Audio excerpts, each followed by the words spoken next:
ओम शांति। 13 फरवरी की बाबा की मुरली। मीठे बच्चे, बाप जो है जैसा है उसे यथार्थ रीति जानकर याद करना, यही मुख्य बात है।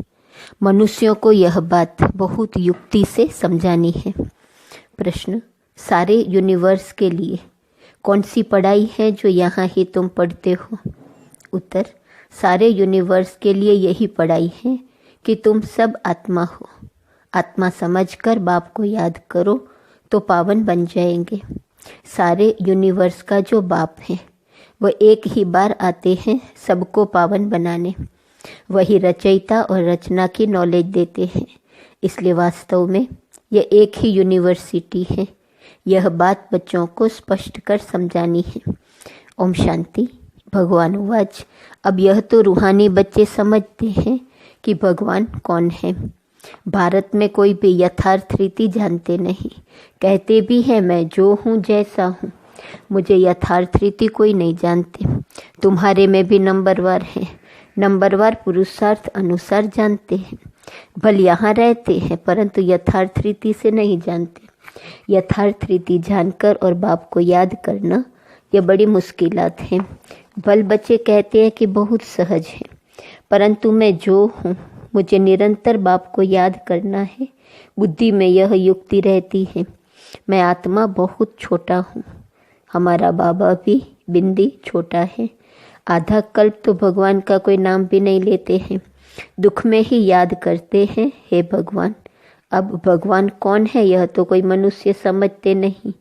अब मनुष्यों को कैसे समझाएं? इस पर विचार सागर मंथन चलना चाहिए। नाम भी लिखा हुआ है, प्रजापिता ब्रह्मा कुमारी ईश्वरीय विश्वविद्यालय। इससे भी समझते नहीं कि यह रूहानी बेहद के बाप का ईश्वरीय विश्वविद्यालय है। अब क्या नाम रखें जो मनुष्य जट समझ जाए? कैसे मनुष्यों को समझाएं कि यह यूनिवर्सिटी है? यूनिवर्स से यूनिवर्सिटी अक्सर निकला है। यूनिवर्स अर्थात सारा वर्ल्ड, उसका नाम रखा है यूनिवर्सिटी, जिसमें सब मनुष्य पढ़ सकते हैं। यूनिवर्स के पढ़ने लिए यूनिवर्सिटी है। अब वास्तव में यूनिवर्स के लिए तो एक ही बाप आते हैं। उनकी यह एक ही यूनिवर्सिटी है। एम ऑब्जेक्ट भी एक है। बाप ही आकर सारे यूनिवर्स को पावन बनाते हैं, योग सिखाते हैं। यह तो सब धर्म वालों के लिए है। कहते हैं अपने को आत्मा समझो। सारे यूनिवर्स का बाप है इनकॉर्पोरियल गॉडफादर। तो क्यों न इसका नाम spiritual university of spiritual incorporeal godfather रखें। ख्याल किया जाता है ना, मनुष्य ऐसे हैं जो सारे वर्ल्ड में बाप को एक भी नहीं जानते हैं। रचता को जाने तो रचना को भी जाने। रचयिता द्वारा ही रचना को जाना जा सकता है। बाप बच्चों को सब कुछ समझा देंगे और कोई भी जानते नहीं। ऋषि मुनि भी नेति नेति करते गए तो बाप कहते हैं तुमको पहले यह रचता और रचना की नॉलेज नहीं थी, अभी रचता ने समझाया है। बाप कहते हैं मुझे सब पुकारते भी हैं कि आकर हमको सुख शांति दो, क्योंकि अभी दुख अशांति है। उनका नाम ही है दुख हरता सुख करता। वह कौन है? भगवान। वह कैसे दुख हर कर सुख देते हैं यह कोई नहीं जानते हैं। तो ऐसा क्लियर कर लिखें जो मनुष्य समझे। निराकार गॉड फादर ही यह नॉलेज देते हैं। ऐसे ऐसे विचार सागर मंथन करना चाहिए। बाप समझाते हैं मनुष्य सभी है पत्थर बुद्धि। अभी तुमको पारस बुद्धि बना रहे हैं। वास्तव में पारस बुद्धि उन्हें कहेंगे जो कम से कम 50 से अधिक मार्क्स ले। फेल होने वाले पारस बुद्धि नहीं। यह भी कोई समझते नहीं है कि राम को बाण क्यों दिखाए हैं। श्री कृष्ण को स्वदर्शन चक्र दिखाया है कि उसने सबको मारा, और राम को बाण दिखाए हैं।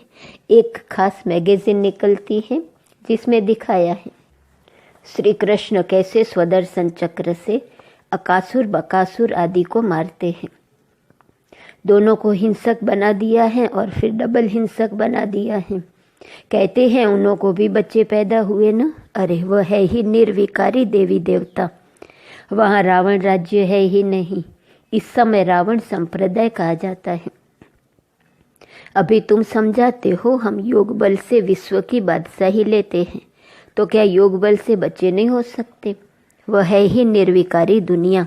अभी तुम शूद्र से ब्राह्मण बने हो, ऐसा अच्छी रीति समझाना है जो मनुष्य समझे। इनके पास पूरा ज्ञान है, थोड़ा भी इस बात को समझेंगे तो समझा जाएगा यह ब्राह्मण कुल का है। कोई के लिए तो जट समझ जाएंगे ये ब्राह्मण कुल का है नहीं। आते तो अनेक प्रकार के हैं ना। तो तुम spiritual university of spiritual incorporeal God father लिख कर देखो क्या होता है। विचार सागर मंथन कर अक्षर मिलाने होते हैं। इसमें बड़ी युक्ति चाहिए लिखने की, जो मनुष्य समझे। यहाँ यह नॉलेज गॉड फादर समझाते हैं अथवा राजयोग सिखलाते हैं। यह अक्सर भी कॉमन है। जीवन मुक्ति, डीटी, सॉवरेंटी इन सेकंड, ऐसे ऐसे अक्षर हो जो मनुष्यों की बुद्धि में बैठे।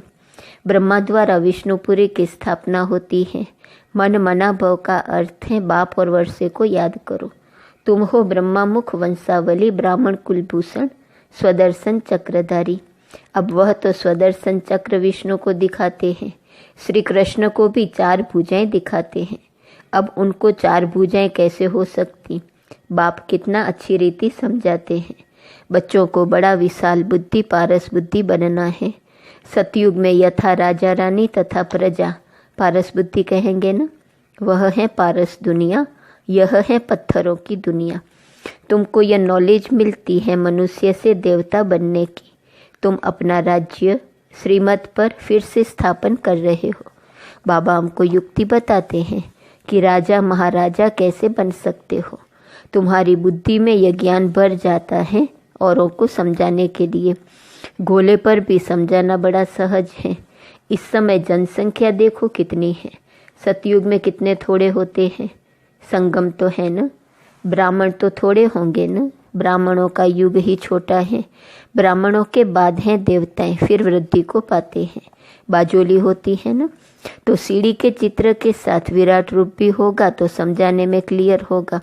जो तुम्हारे कुल के होंगे उनकी बुद्धि में रचता और रचना की नॉलेज सहज ही बैठ जाएगी। उनकी शकल से भी मालूम पड़ जाता है कि हमारे कुल का है या नहीं।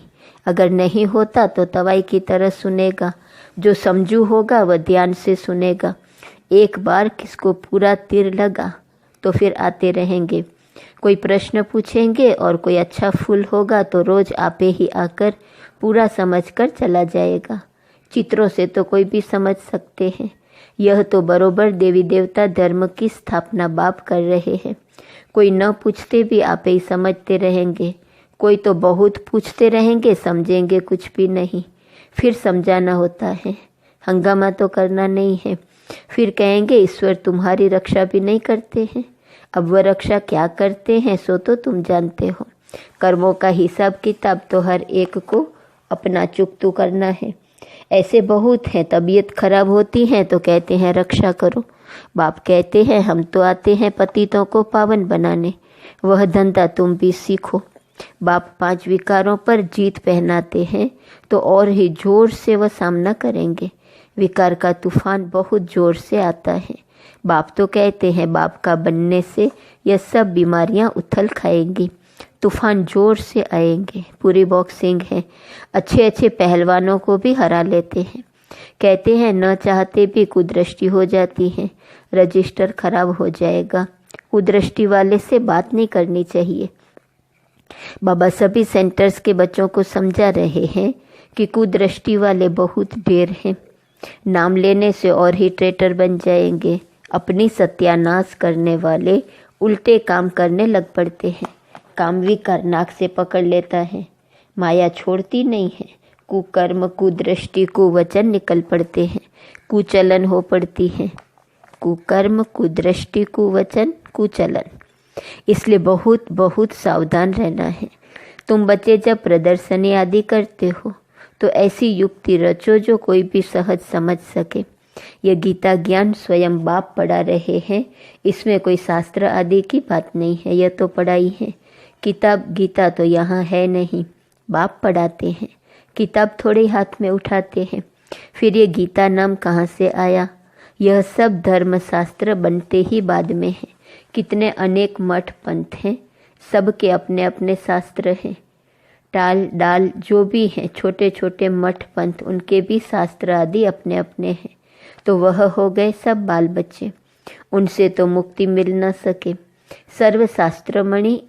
सर्वशास्त्रमयी शिरोमणि गीता गाई हुई है। गीता का भी ज्ञान सुनाने वाले होंगे न, तो यह नॉलेज बाप ही आकर देते हैं। कोई भी शास्त्र आदि हाथ में थोड़े ही हैं। मैं भी शास्त्र नहीं पढ़ा हूँ, तुमको भी नहीं पढ़ाते हैं। वह सीखते हैं, सिखलाते हैं। यहाँ शास्त्रों की बात नहीं, बाप है ही नॉलेजफुल।